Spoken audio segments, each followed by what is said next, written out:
십자가는 기독교의 상징입니다.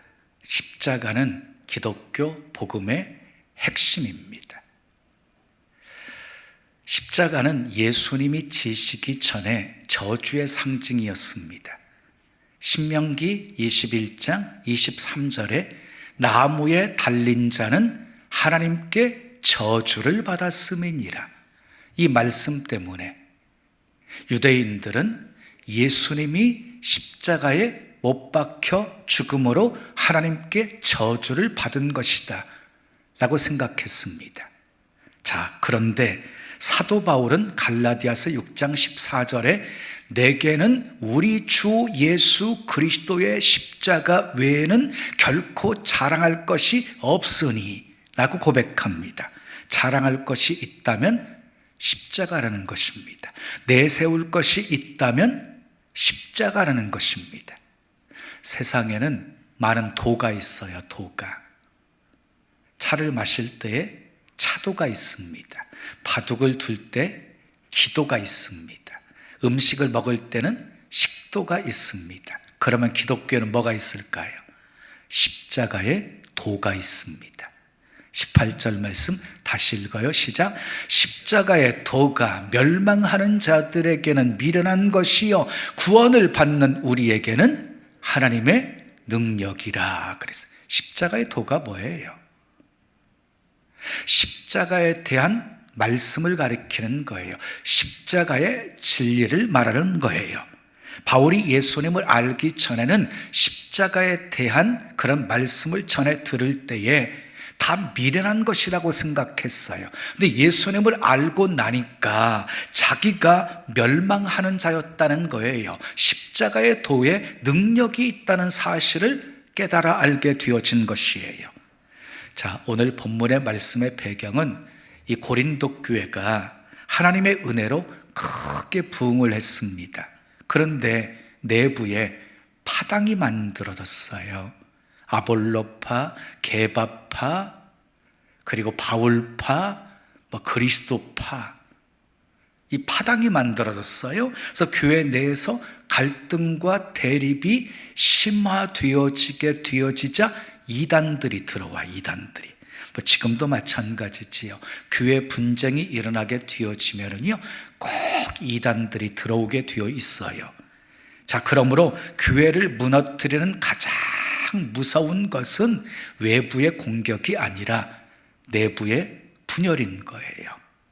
그래서 바울이 안타까운 마음으로 십자가의 복음을 헛되이 하지 말라 하고 서신을 보낸 거예요. 문제의 해답은 십자가밖에 없었던 것이에요. 그래서 십자가의 도를 말씀하고 있는 것이에요. 기독교의 중심은 십자가와 부활입니다. 그런데 십자가가 먼저이지요. 십자가가 있고 그 다음에 부활이 있는 것이에요. 그런데 우리는 십자가 없는 부활을 기대합니다. 십자가 없는 영광과 축복을 기대합니다. 예수님의 제자들도 십자가가 싫어서 결국 도망한 것이지요. 그들은 십자가를 바르게 이해하지 못하고 있었기 때문이에요. 그런데 마가의 다락방에 성령이 강림하지요. 성령의 충만함을 받았던 이 제자들은 그때서야 십자가를 이해하게 되어집니다. 그리고 십자가의 증인이 되어서 살게 되어집니다. 이슬람 정경이 꾸란이에요. 꾸란에 예수를 믿으라 하는 말이 나옵니다. 예수를 믿으라는 말이 나와요. 놀랍지 않습니까? 또 꾸란에는요, 예수님께서 동정녀 마리아를 통해서 잉태된 것도 기록이 되어져 있습니다. 예수님께서 이 땅에 오셔서 복음을 전파하셨고 그 복음을 믿으라 하는 말씀도 기록되어져 있습니다. 그리고 예수님이 죽은 자를 살리시고 병든 자를 고치시고 놀라운 기적을 베푼 사실도 기록되어져 있습니다. 또한 예수님의 승천도, 그리고 예수님이 다시 재림하실 것에 대한 내용도 기록되어져 있습니다. 이쯤 되면 이슬람교는 유대교와 다르게 기독교와 더 가까운 종교라고 생각할 수 있습니다. 그러나 결정적인 차이가 있습니다. 바로 십자가입니다. 이슬람교는 십자가를 부정합니다. 예수님이 십자가에 죽지 않았다고 말합니다. 예수님 대신에 가룟 유다가 십자가에서 죽었다라고 가르치고 있습니다. 하나님께서 예수님을 보호하기 위해서 가룟 유다를 대신 십자가에 못 박아 죽게 했다는 것입니다. 이슬람교는 예수님을 구세주라고 말하지 않고 알라가 보낸 위대한 선지자 중에 하나라고 말하고 있습니다. 그리고 기독교가 예수에 대해서 잘못 가르치고 있다고 기독교를 적대시하고 공격을 합니다. 그렇습니다. 십자가가 결정적인 기준입니다. 아무리 예수님의 기적을 믿고 예수님의 동정녀 탄생을 믿고 예수님의 승천을 믿는다 할지라도 십자가 없는, 십자가가 빠진 예수님을 믿는다면 거기에 구원은 없습니다. 자, 오늘 본문은 십자가의 중요성 그리고 십자가가 무엇인지를 잘 설명하고 있습니다. 다시 한번 읽습니다. 시작. 십자가의 도가 멸망하는 자들에게는 미련한 것이요 구원을 받는 우리에게는 하나님의 능력이라 그랬어요. 십자가에 대한 두 가지 반응을 소개하고 있어요. 자, 십자가가 멸망하는 사람들에게는 미련한 것입니다. 근데 구원을 얻는 우리에게는요 하나님의 능력이 되어집니다. 그러면 십자가의 도에 어떤 하나님의 능력이 있을까요? 첫째 따라하겠습니다. 죄사함의 능력이 있습니다. 구약시대에는 인간을 대신해서 짐승이 죽었어요. 짐승이 죄를 대신 담당하고 인간을 위해서 죽은 거예요. 그러나 그 대속은 일시적인 대속이었지요. 불완전한 대속이었어요. 그래서 인간으로 오신 하나님의 아들 예수 그리스도께서 친히 대속 제물이 되신 거예요. 우리의 모든 죄를 대신 담당하시고 십자가에서 죽으신 것입니다. 이사야 53장 6절은 이렇게 말씀합니다. 우리는 다 양 같아서 그릇 행하여 각기 제 길로 갔거늘 여호와께서는 우리의 모두의 죄악을 그에게 담당시키셨도다. 하나님께서는 예수님에게 우리의 모든 죄악을 다 예수님에게 담당시키셨다는 거예요. 그러니까 예수님은 우리 죄를 담당하시고 십자가에 죽으신 것이지요. 베드로전서 2장 24절은 또 이렇게 말씀합니다. 친히 나무에 달려 그 몸으로 우리 죄를 담당하셨으니 이는 우리로 죄에 대하여 죽고 의에 대하여 살게 하려 하심이라. 예수님께서 친히 십자가에 달려서 죽으신 이유가 무엇입니까? 우리로 하여금 죄에 대해서 죽고 의에 대해서 살게 하시려고 그렇게 하셨다는 것입니다. 자, 히브리서 9장 12절 말씀 우리 다 같이 함께 읽습니다. 시작. 염소와 송아지의 피로 하지 아니하고 오직 자기의 피로 영원한 속죄를 이루사 단번에 성소에 들어가셨느니라 그랬어요. 자, 예수님께서 놀라운 이 구속의 역사를 이루시는데, 속죄의 역사를 이루시는데 염소와 송아지 피로 하지 아니하셨답니다.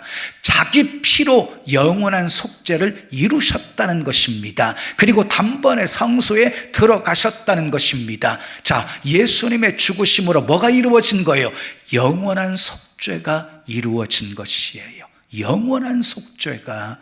그래서 더 이상 우리는 주님 앞에 나올 때 짐승의 피가 더 이상 필요하지 않게 되어진 거지요. 예수님이 단번에 희생제물이 되셨기 때문입니다. 이제는 예수 그리스도의 보혈의 피만 의지하면 언제든지 하나님께 나아갈 수 있게 되었기 때문입니다.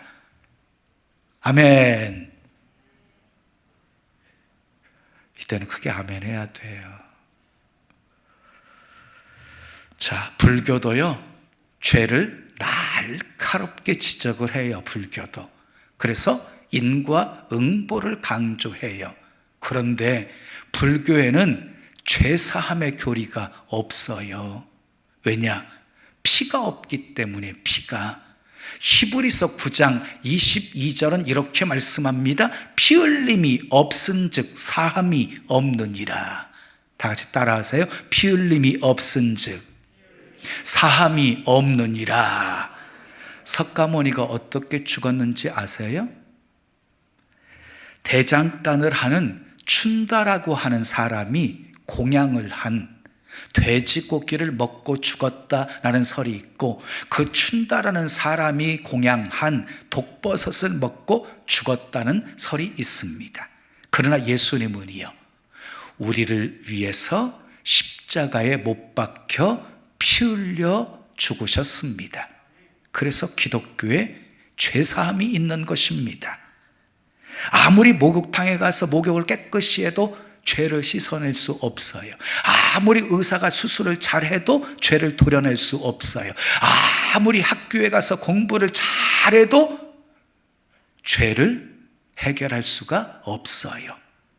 죄사함을 주는 것은 오직 예수님의 피밖에 없기 때문입니다.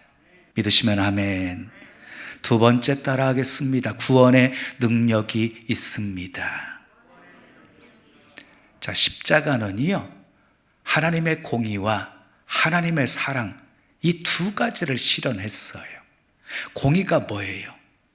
잘못을 범하면 처벌하는 게 공의예요. 사랑은 뭐예요? 100번, 1000번 잘못했어도 용서하는 것이에요. 용서하는 것. 그러니까 공의와 사랑은 서로 대립관계예요. 이 두 가지를 동시에 만족시키기는 대단히 어려운 것이에요. 그런데 십자가는 이 두 가지를 동시에 이루었습니다. 이것이 십자가의 신비입니다. 이것이 십자가의 도입니다. 만약 하나님이 세상을 공의로 다스리지 않고 사랑으로만 다스린다고 한다면 어떻게 되어질까요? 무슨 범죄를 해도 다 용서받을 수 있으니 사람들이 법을 지키겠습니까? 세상은 온통 뒤죽박죽이 되어질 것입니다. 근데 반대로 하나님께서 공의로만 다스린다고 한다면 세상은 어떻게 되어질까요? 공의로만 다스린다면, 그러면 이 세상에 남아있을 사람은 한 사람도 없을 것입니다. 그러므로 우리 인간에게 공의와 사랑이 동시에 필요한 것입니다. 공의는 사랑으로 완전해지고, 그리고 사랑은 공의로 완전해지는 것입니다. 이 두 가지가 동시에 실현된 곳이 바로 십자가입니다. 자, 십자가가 멸망하는 사람들에게는 미련한 것이라고 했잖아요. 그런데 그 미련한 방법이 하나님의 구원 방법이었어요. 요한복음 3장 14절 15절 우리 함께 읽습니다. 시작. 모세가 광야에서 뱀을 든 것 같이 인자도 들려야 하리니 이는 그를 믿는 자마다, 뭐하는 자마다? 믿는 자마다 영생을 얻게 하려 하심이니라 그랬어요. 이스라엘 백성들이 광야에서 하나님을 원망하다가 하나님이 불뱀을 보내셔가지고 다 물려 죽게 되었어요. 그때서야 모세에게 기도해달라고 청해요. 모세가 기도했더니 하나님께서 놋으로 불뱀을 만들어서 장대 위에 높이 달라고 하십니다. 그리고 그것을 쳐다보는 자는 다 살 것이라고 말씀합니다. 어렵지 않지요? 쳐다보는 것. 누구나 다 알 수 있는 것이지요. 그런데 어떻게 되었습니까? 쳐다본 자는 다 살았습니다. 쳐다보지 않는 사람은 다 죽었습니다. 모세가 광야에서 뱀을 든 것처럼 하나님께서 인류를 구원하시기 위해서 예수님을 십자가에 달리게 하신 거예요. 그리고 예수님을 쳐다보는 자는 산다라고 말씀하신 거예요. 예수님을 쳐다보는 자는 살리라. 믿는 자마다 영생을 얻게 하셨습니다. 자, 성경을 잘 보면 이스라엘 백성들을 상하게 했던 뱀들에 대해서 전부 복수로 쓰여지고 있어요. 불뱀들, 뱀들, 이렇게 복수로 쓰여졌거든요. 근데 하나님이 지시해서 모세가 장대 위에 달았던 놋으로 만든 불뱀, 그 놋뱀은요, 단수로 쓰여지고 있어요. 단수로. 다시 말해서 놋뱀은 여러 개가 있는 것이 아니라 오직 하나라는 것이에요. 구원 얻을 수 있는 길은 오직 하나입니다. 오직 예수입니다. 믿으시면 아멘. 그래서 사도행전 4장 12절은 다른 이름으로서는 구원을 얻을 수 없나니 천하 인간에게 구원 얻을 다른 이름을 우리에게 주신 일이 없음이니라. 구원 얻을 다른 이름을 우리에게 주신 일이 없어요. 오직 예수 이름 외에는. 그리고 예수님이 직접 말씀하셨죠. 내가 길이요 진리요 생명이니 나로 말미암지 않고는 아버지께로 올 자가 없느니라. 구원받을 수 있는 유일한 이름은 예수밖에 없습니다. 믿으시면 크게 아멘. 누가 은혜를 받습니까? 누가 구원을 받습니까? 믿기만 하면 됩니다. 구원은 인간의 공로로, 선행으로, 그리고 학식으로, 돈으로, 명예와 권세로 얻는 것이 아닙니다. 울어도 안 됩니다. 힘써도 안 됩니다. 그러나 믿으면 됩니다. 십자가 앞에 나아가 예수님을 믿으면 구원과 영생을 얻습니다. 그래서 사도 바울은 십자가만을 알기로 작정했습니다. 결코 십자가 외에는 자랑하지 않겠다고 결단했습니다. 사랑하는 여러분, 십자가의 도를 믿으시고 구원받으시고 모든 문제 다 해결받으시기를 예수님의 이름으로 축원합니다. 자, 세 번째 따라하겠어요. 병고침의 능력이 있습니다. 예, 십자가의 도에는 병고침의 능력이 있어요. 마태복음 8장 16절에서 17절 말씀 함께 읽어보죠. 시작. 사람들이 귀신 들린 자를 많이 데리고 예수께 오거늘 예수께서 말씀으로 귀신들을 쫓아내시고 병든 자들을 다 고치시니 이는 선지자 이사야를 통하여 하신 말씀에 우리 연약한 것을 친히 담당하시고 병을 짊어지셨도다 함을 이루려 하심이더라. 그랬어요. 여러분 분명히 기억하세요. 예수님은요, 우리 죄만 대신 짊어지시고 십자가 지신 것이 아니에요. 우리 죄도 담당하셨고 우리 연약함도 짊어지셨고 우리의 병까지 짊어지시고 십자가에 죽으신 거예요.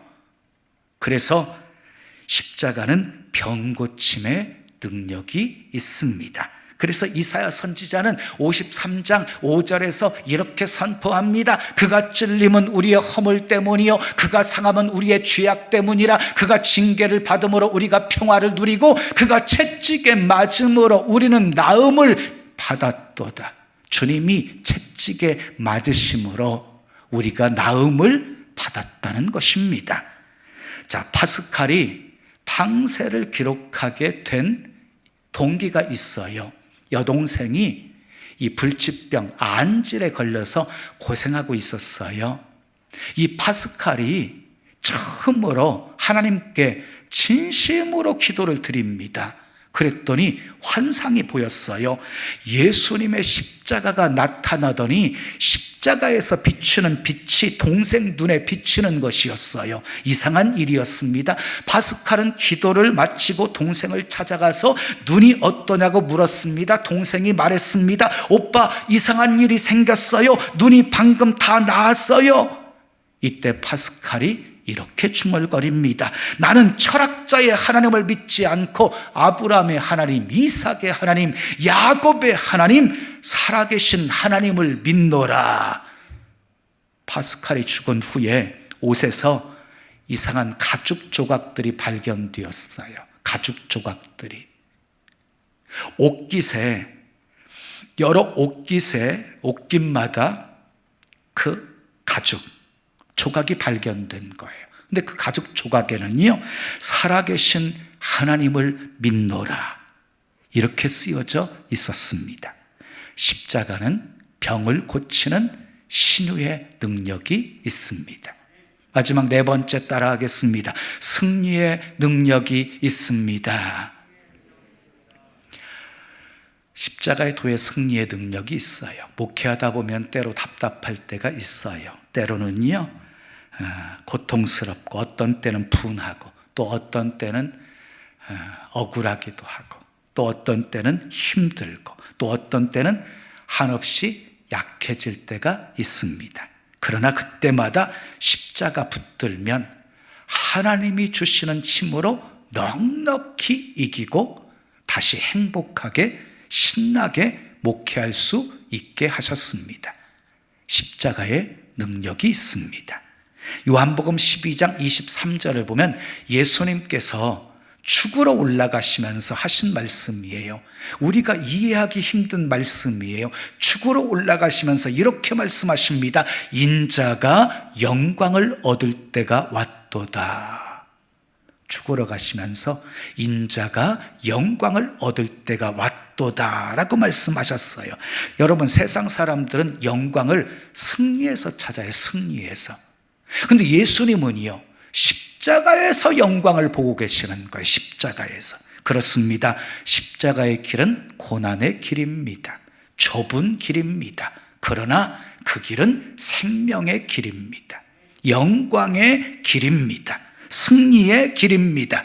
그런데 언제부턴가 한국교회는 십자가를 잃어버렸습니다. 십자가는 희생입니다. 십자가는 사랑입니다. 십자가는 용서입니다. 십자가 든든히 붙잡고 날마다 이겨야 되는데 이권 싸움에 교회가 분열되어지고 교단이 분열되었습니다. 목회자의 윤리적인 문제가 막 터지고 교회 재정적인 문제가 터지는 것도 결국은 다 십자가를 잃어버렸기 때문입니다. 성경은요, 역설적입니다. 죽어야 산다고 합니다. 버려야 얻을 수 있다고 합니다. 비워야 채워진다고 합니다. 낮아져야 높아진다고 합니다. 섬겨야 큰 자가 될 수 있다고 합니다. 그런데 우리는 죽으려 하지 않고 살려고만 합니다. 손해보려 하지 않고 이익만 챙기려고 합니다. 비우지는 않고 채우려고만 합니다. 섬기려고 하지 않고 섬김만 받으려고 합니다. 그래서 세상에 신뢰를 잃어버렸습니다. 마치 소금이 맛을 잃은 채 사람들에게 짓밟히고 있는 상황이 되어버렸습니다. 세상 사람들이 우리를 향해 손가락질하면서 비웃고 조롱하고 있습니다. 다시 십자가 앞에 서야 합니다. 십자가 앞에 서야 바울처럼 정과 욕심을 십자가에 못 박아 버릴 수 있기 때문입니다. 십자가 앞에 서야 바울처럼 나의 나된 것은 다 하나님의 은혜로 되었다고 고백할 수 있기 때문입니다. 한국교회의 희망은 다시 십자가 앞에 서는 것입니다. 영적 지도자들이 십자가 앞에 서야 합니다. 성도들도 십자가 앞에 서야 합니다. 예수님께서 왜 칼이나 창이 아닌 십자가를 선택하셨는지 그 이유를 잊어버리면 안 됩니다. 십자가가 곧 승리라는 그 진리를 잊으시면 안 됩니다. 십자가를 붙잡으면 이기지 못할 상황 없습니다. 십자가를 붙잡으면 용서하지 못할 사람 없습니다. 십자가의 도에 죄사함의 능력이 있습니다. 구원의 능력이 있습니다. 아멘 하세요. 병 고침의 능력이 있습니다. 승리의 능력이 있습니다. 천국 가는 그날까지 십자가 든든히 붙잡고 아멘, 십자가의 능력을 체험하며 그 십자가 자랑하며 사시기를 예수님의 이름으로 축원합니다.